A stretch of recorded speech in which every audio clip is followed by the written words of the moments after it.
make a corset out of my curtains?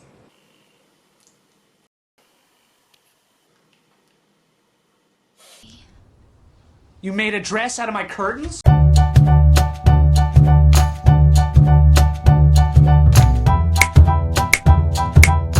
hello there. Long time no see, huh? I know that you've been worrying with such ardent anxiety about my whereabouts. But alas, I am fine. And today I'm coming at you with the final instalment of my 1890s sewing video of my bridal corset. But because I know you've been worrying so anxiously about where I was, I'm going to give you a brief update. So I went to the beach because staycation is where it's at now. I picked blackberries and I made them into a delicious blackberry and apple crumble, none of which I have the video evidence of because I ate it all. I read some books. I made my room look kind of pretty, although now you can see the reflection of it, which isn't great. Oh, and I got a job, which is the main reason I haven't been posting, because that takes a lot of time having a full-time job. But most of the time I'm at my computer, slumped over it, looking like this. So now that we've done that small update, let's go on with the sewing. Hi, so I have positioned my fabric pieces behind me, seemingly in a vineyard.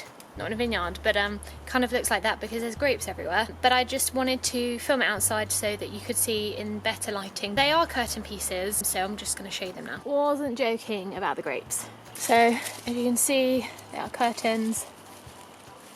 That is the little curtainy hook bit that is on curtains. And they look like that. So now I'm going to cut them out. Well, the word cut is used rather loosely here. I mean, look at the state of that. Like, maybe if I was left-handed and using right-handed scissors, that would be some sort of excuse, but no, I am not. Left hemisphere for the win?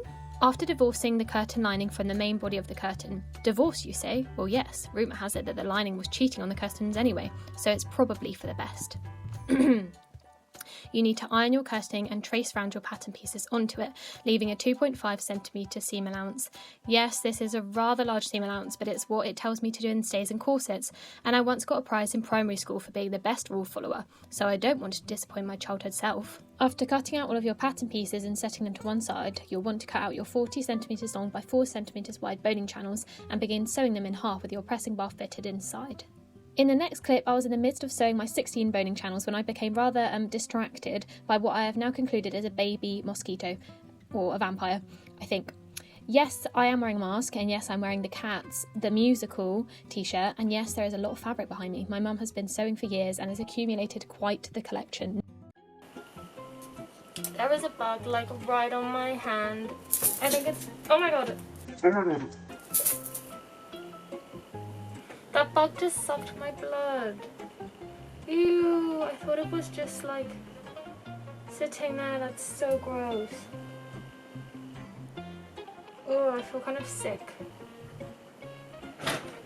Anyway, I'm sewing my boning channels. I've just done one using this. It looks really pretty in this fabric because it's kind of shiny. Sewed that down, then we're going to open it with this inside, iron it open, and then trim off the edges and then iron it again so that it's like this. And then these are all my ones I have to go. I have 12 more to go. This fabric is super thick, so it's feeling a lot thicker. Wow. But yeah, wear your mask. Wear it. Wear it. Just wear it.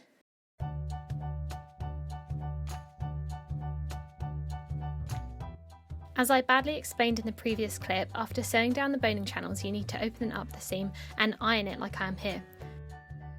Ooh, look at all this steam. When I think of boning I just get so hot and flustered. Hee hee hee. Then once you've ironed it flat, use some small scissors to cut the seam completely off, turn it around and iron it flat on the other side, as demonstrated. Oh, you can only see my big puffy purple arm. That sounds like a you problem. Boning channels are multitasking items, both used on corsets and as mosquito swatters. Next, pin your corset pieces right sides together and sew them together using your pen or chalk marks as a guide.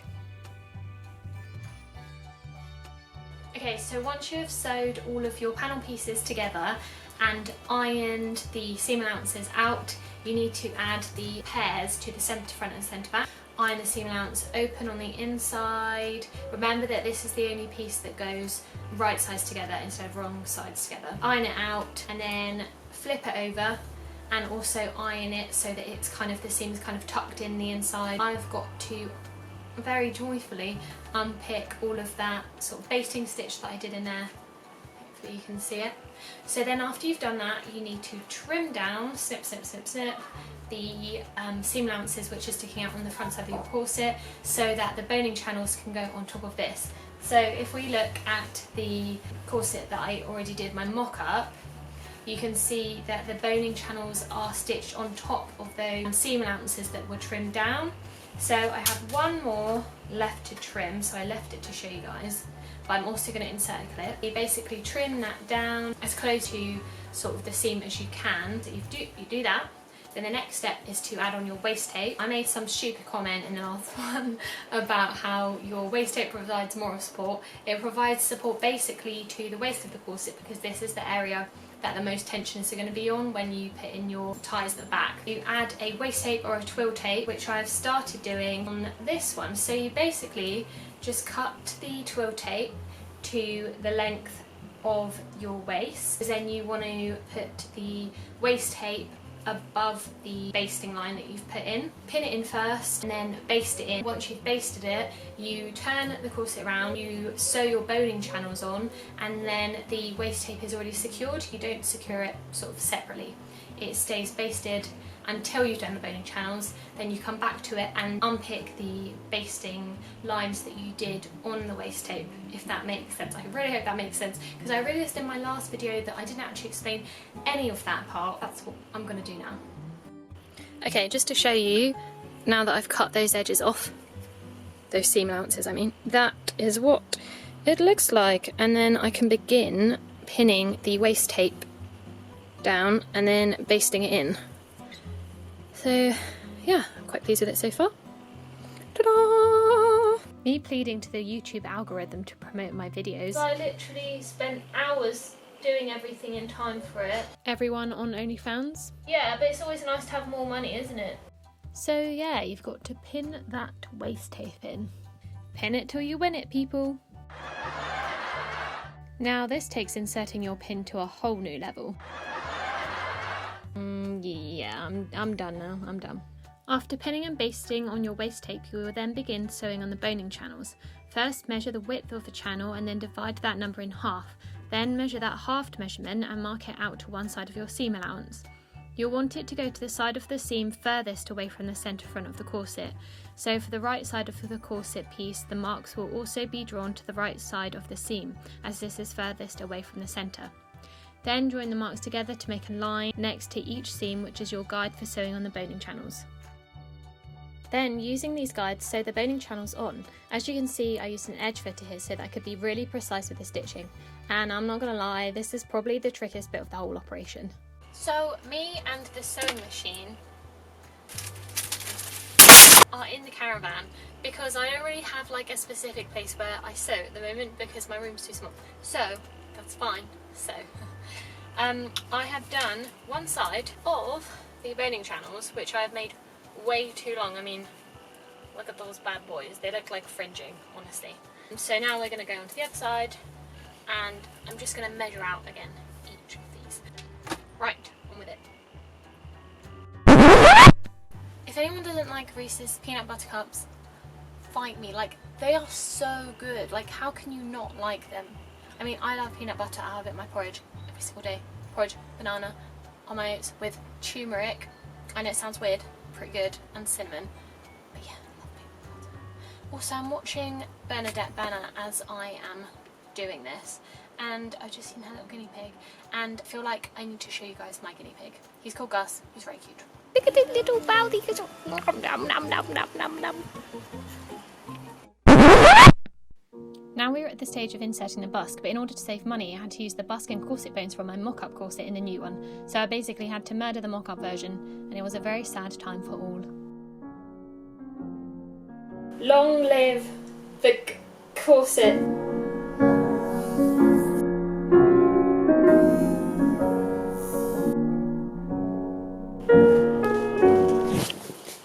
It's gonna have to be more gory than that. Sorry, kids. That's all I know. After reenacting removing the boning and busk from your corset, you will need to insert the busk. This time I actually did it right, yay! So what I recommend is putting in the knobby side first. You need to put the knobby side in between the twin centre front pieces, and then you use the owl tool to pierce holes into the fabric. Then insert it and sew around the edges. After you've done that, you can work on the hook side as I am here. Line up the hooks with the knobby pieces on the opposite side and then draw onto the fabric where you will need to sew the hook side in. Leaving a gap for the hooks to push through the fabric, sew down the drawn out lines in between the hooks to secure the busk in place. Cool, this is getting a bit technical, isn't it? Then stitch around the edge of the busk to really jam it on in there. A little bit less technical. Then you'll need to make or buy some bias binding. I have a personal bias towards making it. You'll need this to finish off the top and bottom raw edges of the corset. Put the top bias binding on first, then insert your bones. Bear in mind mine were already cut into the correct length from my mock-up, and then sew the bottom bias on last. Because I was adding in some white lace to the top of my corset, I actually sewed that on first before adding the bones so that it was out of the way. But how pretty does it look? I wanted to add the lace because it is a bridal corset, and even the Victorians would have allowed themselves a tad more glamour on their wedding night. Also, because this fabric is so much more stiff than my mock-up, it was truly a nightmare getting these bones in. I guess carpal tunnel really is in it till death do us part. It's almost done! I have just done one side of the eyelets or grommets, whatever you want to call them. I did them 2 centimetres apart, and mine are 4mm in diameter. They're smaller than the last ones, but I think I prefer them actually because they're a little bit more dainty. Please ignore my nails. And I just sewed down these little tops by hand to enclose them. So now I'm going to do the other side of the grommets. Strong bob vibes here again, the builder I mean. And then all that there's left to diddly do is to lace it. The corset's finished, woo! So there's the front. The busk is sewn in the correct way this time. Well done, pat on the back me. And there's the back, and I think I've actually done the lacing slightly wrong, but I can't be bothered to take it out because it took like half an hour to do. So I'm just going to leave that for now, and then I'll sort it out once I've made the chemise, which I am making from this pattern. This pattern is the Mantua Maker, and it's an 1800s, like 1870 to 1890s chemise. Yeah, the only thing is that I don't know whether to do it in the curtain lining, which is this cream colour, because if I show you it compared to like the lacing, it's very much cream, not white, and I think it's going to clash, so I might have to get some white fabric, white cotton or linen or something to make it out of, just so it doesn't clash. That is the next stage, and this is actually really good because it tells you in there all about like the chemise. So it says the chemise was one of the layers worn to protect the corset, which could not easily be washed, so that's why you wear the chemise. In historical films they always have the women characters like wearing the corset just on their bare skin. That's not how it is. It's just not correct. It's not right. So I'm going to make a chemise and it's going to be cute. Let's go. Just to show you what the pattern is, it's the Mantua Maker, and you can choose which neckline to do. This is obviously the most frilly. I think I'm going to go for the neckline too, like safe in between. And just to show you the corset, now that it's done, there's the front view and there's the back.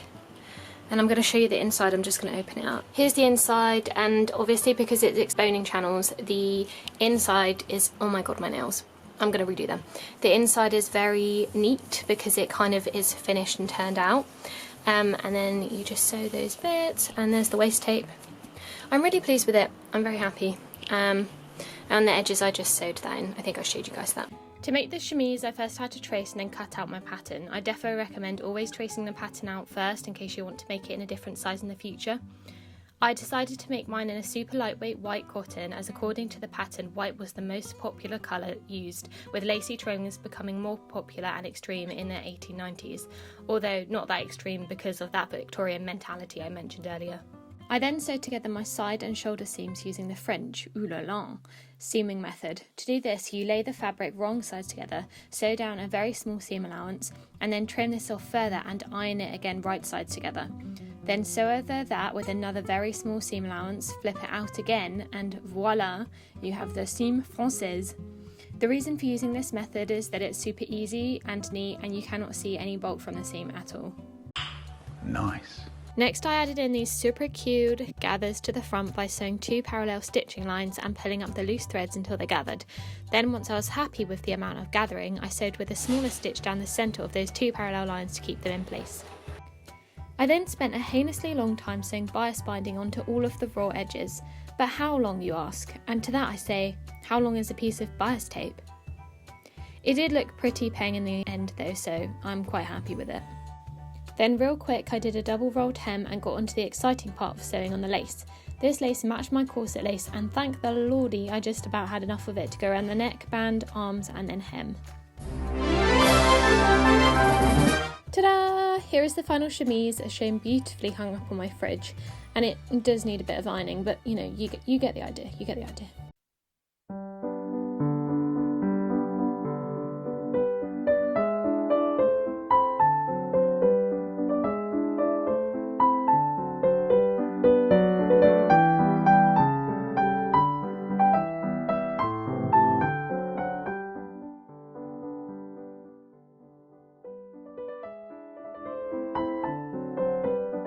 Thanks for watching!